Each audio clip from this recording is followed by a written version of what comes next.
What's up, Salt Shakers? And let me tell you, this might be the awakening of a new era, but this puts me to sleep. Set 5 is a set I have a lot of mixed emotions for. On the one hand, I think it's good that Red has finally started to phase out. Not necessarily that it's bad, and not that it could still top, but it was really cool to see different colors and different strategies pop up. But said strategies are not particularly fun to deal with. And we'll talk about all the crazy new leaders this introduced later. But before we get to that, first I want to discuss the three amigos right here. This should be right here. Traditionally, alongside the starter decks, Bandai likes to include new support for them in the following set, and this was no different. But it overall felt really lackluster, especially for Captain Kidd over here. He was the worst at launch, and he's the worst now. So we're not gonna talk about him anymore. And for Law, probably the best out of the three, even though Red Purple Luffy did get 4th at North American Nationals. This guy provides a lot more pressure, but in terms of the support that they added for him, at least directly, both the new Law and Beppo, they don't really do a lot, especially considering there aren't a lot of Heart Pirates in general. So only having 2 more of them doesn't really do him any favors. This deck is going to hit its peak when the Memorial Collection comes out, and it has all this stuff that synergizes with the deck really well, and it's going to be really cool. But right now, while this can top, it's more so waiting in the wings. Wings of the captain, you might say. Red Purple Luffy. This is the one I have the most amount of history with, at least compared to the other 2 leaders in the starter deck. It really feels like they designed the new purple cards around this Luffy specifically, rather than the set Luffy. Even though that Luffy is much better, and we'll talk about him later. This definitely feels like, sort of the vision they had. The biggest thing being the 10-drop that they introduced. This fits much better in this deck than it does the other one. The main thing is that despite the other Luffy starting with 5 life, being 6k and having access to Radical Beam and 9-drop Newgate gives this thing a lot more staying power than people give it credit for. And in combination with, ironically, Eustace Captain Kidd, this is just super, super strong for this deck. And you see the other cards in the set where it goes, oh, if you're at 8 or more Dawn, do X. And then you also have Zorojuro, who on attack, if your leader is at 3 life or less, ramp 1, you start with 3 life. Yeah. Even though the other Luffy is better, and we'll talk about that a little bit later, I ended up liking this one a little bit more. I think it's a little more simple than the Mono Purple Luffy, but not by much. Feel like there's still some decision making in this deck. It feels really good playing all these big bodies out. Playing one of these, especially, even if you don't go for game right away, still a lot of pressure. That's really tough for the opponent to deal with.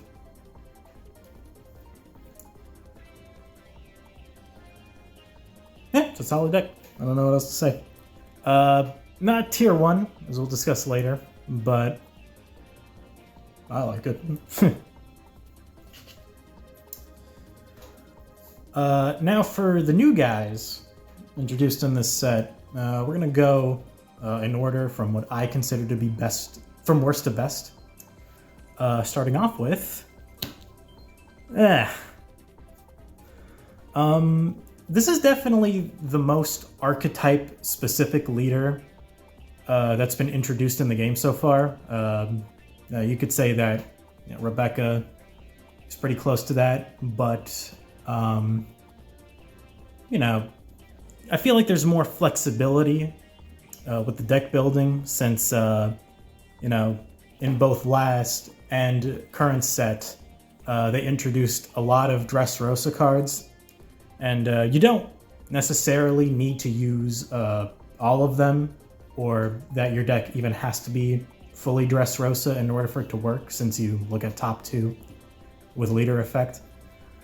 This one, there's really only one way to build it, and it feels very gimmicky. I do think that this one has more potential to win a local than compared to the next 2 decks we'll talk about. But that's only because of how awkward it is to go up against. I honestly still don't know how to tackle this with any other deck, partially because I don't go up against it a lot, but also because of the unpredictability of triggers. I feel like this set is where a lot of people really grew a lot of disdain for yellow. And while people don't really hate this one specifically, it has a lot of trappings.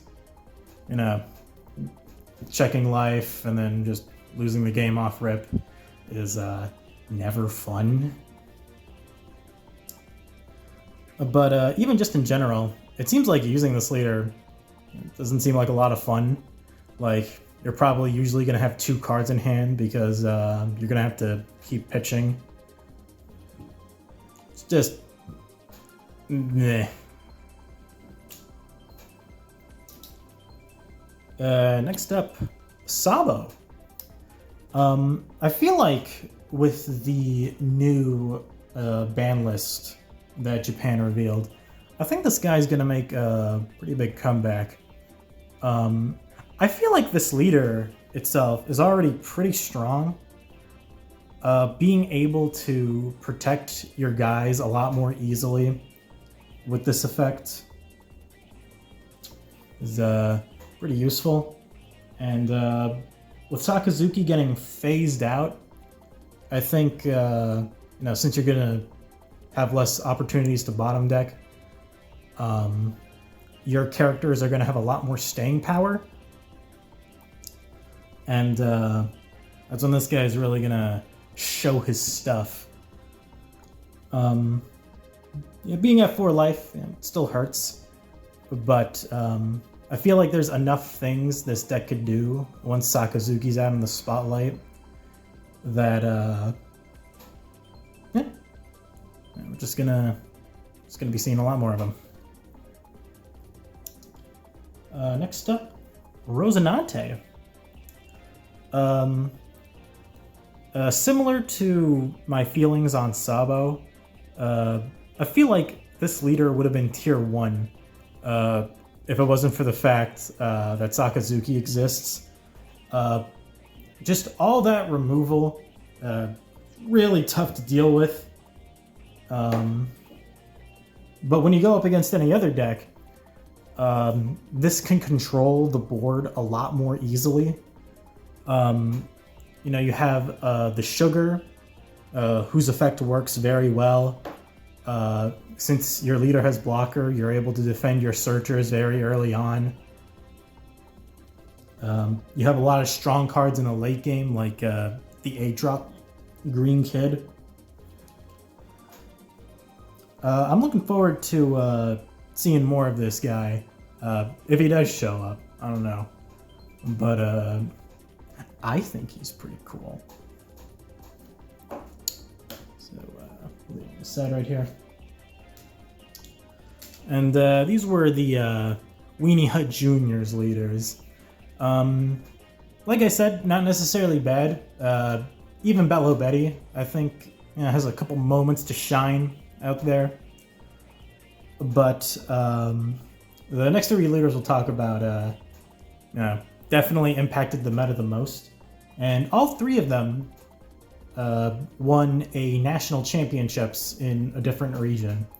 Starting off with Oceania's winning deck, Luffy. Like I said, I feel like the cards introduced in this new set synergize with the starter deck Luffy a lot better than they do this one. But this one is very clearly better. Being able to ramp up a lot quicker than you normally could, inherently baked in, super strong. And definitely an ability I highly underestimated. And you also have a ton of options. You have Magellan, Polly. You could play the new 5-drop kid right here. You could play the ulti to get the page 1 out. While this does have a bad matchup against Sakazuki, it's not atrocious like it is with these 2 right here. If you're able to really spam your board fast, you can definitely overwhelm them. I really liked playing both of these decks. But like I said with Red Purple Luffy, they're both fairly simple. Not to say that you can't get a lot of mileage out of them, but yeah. He is alright. Yeah. He's not the Oceania winner for nothing. And what's particularly interesting about him is that he is the only leader this set to have 5 life. But that doesn't mean he's not the only monocolor one. Because up next, and now, North America's national championship winner. Despite Sakazuki getting banned, at least, sooner rather than later, I feel like there's a lot more disdain for this deck specifically compared to that one, and it's not difficult to understand why. This effect is absolutely incredible. And like with Bello Betty, dealing with whatever is in your life is could get really annoying. And other cards, just in general, really support this leader a lot more. 9-drop Yamato, for example, even though it was designed for the Yamato deck, of course. It fits much better here, since you're usually going to be at 1 life. So playing that, probably popping something small and recovering after that, feels very nasty. 8-drop Katakuri is $60 for a reason right now, and was more expensive before. I do think that this leader isn't as brain dead as something like Katakuri. I do think there's a little more thought that has to be taken into account when using the leader ability. But even then, going up against this deck is not really that much fun, especially when you get steamrolled by things out of your control. Yeah. Uh, we'll talk about the ban list a little later, but I definitely feel like Yellow got away scot-free when it came to bans. The only thing they banned was a card that just shouldn't have existed in the first place. Absolutely ridiculous, but I feel like in the context of this set at least, I don't think he's too bad. I feel like a lot of Enel decks are built similarly enough to where you can play around what's in their life. You know, a lot of the time, you know, not always. Sometimes you're just gonna check Capone and then you're gonna fucking lose, and that's never fun. But a lot of people hate this deck.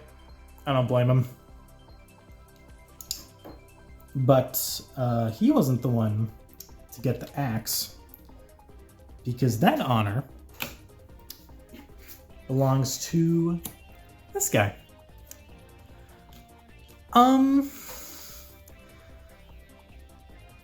Yeah.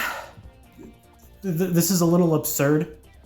I feel like this deck really popped off in ways that Bandai didn't anticipate for, especially when it comes to the new cards in this set. Primarily talking about the new Rebecca and Rob Lucci here.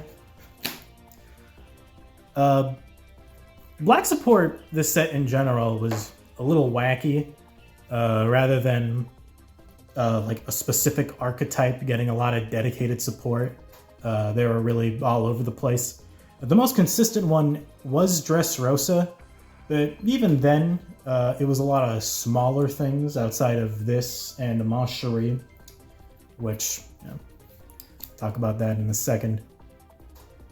But you also have this Rob Lucci right here, you know, where I feel like it was designed, you know, for the leader specifically. Not only the old one, but the new one coming up, specifically trashing cards to fuel your effects. I could definitely understand why Bandai didn't think these two things would communicate very well with each other. But the problem is that there are consequences to our actions here. This card from the starter deck, that was once a penny card that nobody gave a shit about, became $20. And it's not hard to see why. With the Sakazuki effect, not only are you able to filter your hand, but you're also able to fuel the effects of Rob Lucci and Rebecca. If you pitch this, you know, like attacking, minusing something, bringing this out, and then following it up with this, isn't fun to deal with ever. But it's not just this combo either. You also have Houndblaze, which is only really good in this deck. It gives you way too much advantage. Mancherie could bring back the Rebecca, so that way you could do all this dumb shit again. Bringing you as a searcher, where after you pick up the piece that you could pick up, the rest of the cards go in the trash, fueling your effects even more. Great Eruption. This is one of the ones that got banned, and for good reason. While I'm not the biggest fan, and while there were other cards I would have liked to have seen banned more than this one, specifically this one, I don't know why they didn't ban this one. It's still very powerful. Refilling your hand and negging something is very, very powerful. And having a 6k blocker with a 1k counter is never fun, too. I feel like everything about Sakazuki is just kind of the perfect storm, where if you remove one of its core pieces, I feel like it gets bumped down a tier. And while we're at it, I might as well talk about the ban list now. Ultimately, I think it's going to be for the best, but I don't think they should have outright banned this leader. I feel like a Rebecca hit would have gone a much longer way because now, it's set 6. We're going to have to deal with Gecko Moria, and that's not going to be fun. And like I said, without any black restrictions, I feel like Sabo is really going to come out of the woodwork and really shake up the format. Like, this was the deck I used at Nationals, and I feel like a lot of people did too. Like, it just does too much. And I'm really glad that it's going to be gone. But, like, looking at the horizon, I don't think things are going to get a lot better.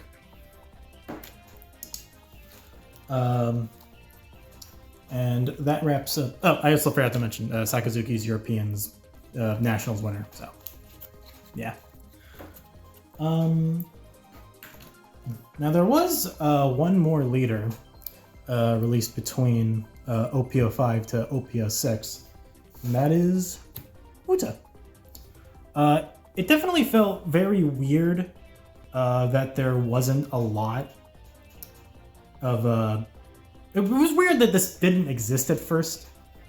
I feel like, Film Kid was pretty strong, even right now, before this released. You could definitely squeeze some mileage out of him, maybe even win a small local. So finally having a proper leader to bring all these green film carts together is great. It's not at full power yet. It's going to reach its maximum potential with the Memorial Collection coming out. But I do have a lot of gripes about the release specifically. In Japan, the deck was cheaper than other standard decks. It was around like 500, 600 yen, somewhere around there. And it was supposed to be budget. Like, it's a really cheap deck you could have picked up to learn how to play the game. And, they give you... And, like, singles are more accessible in Japan, one. So, not having the Nami didn't sting as much, especially when you consider the lower price tag. And, yeah. I feel like the release over there was more justified. The release here was absolutely awful. Like, not including Nami in the starter deck really makes it so that way the starter deck isn't really for people trying to get into the game. More so, it's just something that you have to pick up if you're a green player. And the MSRP didn't match Japan. This was charged the same amount as any of the other starter decks, but again, that's MSRP. Other stores jacked the prices way up. All the green stuff was really expensive. Old singles aren't that easily accessible. This was a fucking mess. And I was seeing that they're actually going to re-release this leader in a new starter deck. So I am very interested in seeing what that looks like. Maybe they'll iron out a lot of the problems. Maybe they won't. I don't fucking know. But I do think this leader is quite a bit of fun. Like I said, it hasn't reached its full potential yet, but it's still a fairly decent option if you could find somehow. If you could find a lot of cards on the cheap, then Like in theory, this would be a great deck to start with, but not having the Namis was just fucking stupid. But having an actually good green deck that could kind of compete is pretty nice. To wrap things up, Nationals was ass. I feel like anybody who was at the event could tell you that. But I still had a great time.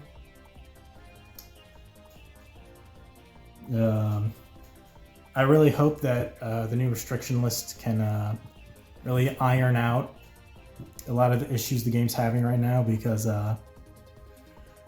like there are moments here and there where I do enjoy myself, but it just feels very stale, you know. On loop, it's just these three decks, you know, over and over and over again, and it's just exhausting. Yeah, things might be looking up, I don't know, but whatever the future holds, I'm looking forward to it.